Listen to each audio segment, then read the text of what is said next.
like to take you back about 7 years in my life. Friday afternoon, a few days before Christmas 2009, I was the director of operations at a consumer products company in San Francisco, and I was called into a meeting that was already in progress. That meeting turned out to be my exit interview. I was fired, along with several others. I was 64 years old at the time. It wasn't completely unexpected.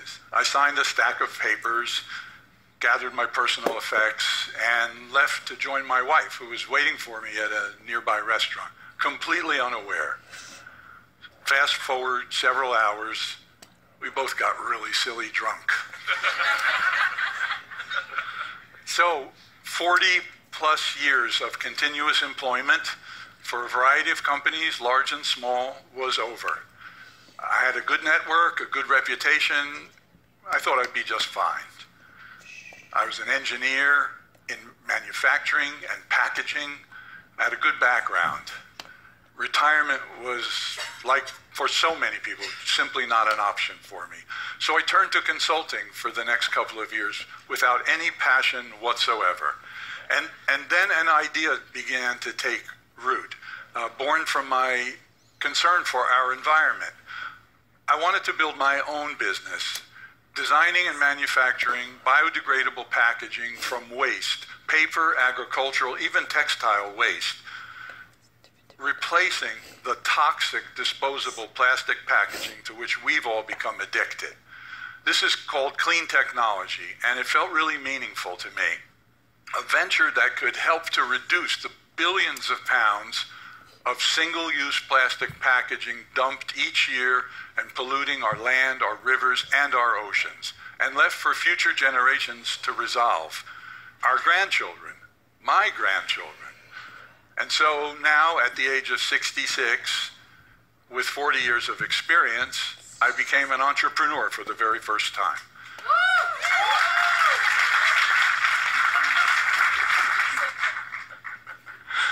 But there's more. Lots of issues to deal with. Manufacturing, outsourcing, job creation, patents, partnerships, funding. These are all typical issues for a startup, but hardly typical for me. And a word about funding. I live and work in San Francisco, and if you're looking for funding, you are typically going to compete with some very young people from the high-tech industry. And it can be very discouraging and intimidating. I have shoes older than most of these people.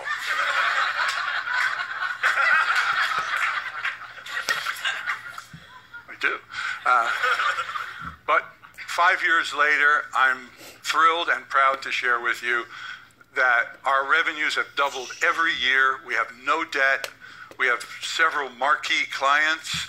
Our patent was issued. I have a wonderful partner who's been with me right from the beginning, and we've won more than 20 awards for the work that we've done. But best of all, we've made a small dent, a very small dent, in the worldwide plastic pollution crisis.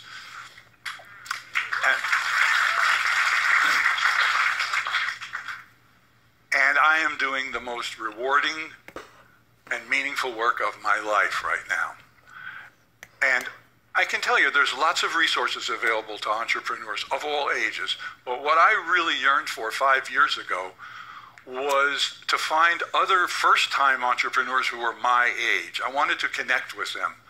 I had no role models, absolutely none. That 20-something app developer from Silicon Valley was not my role model.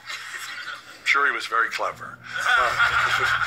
I want to do something about that, and I want all of us to do something about that. I want us to start talking more about people who don't become entrepreneurs until they are seniors. Talking about these bold men and women who are checking in when their peers, in essence, are checking out. And then connecting all these people across industries, across regions, across countries, building a community. You know, the Small Business Administration tells us that 64% of new jobs created in the private sector in the USA are thanks to small businesses like mine. And who's to say that we'll stay forever small? we have an interesting culture that really expects when you reach a certain age, you're going to be golfing or playing checkers or babysitting the grandkids all of the time. And I adore my grandchildren. And I'm also passionate about doing something meaningful in the global marketplace.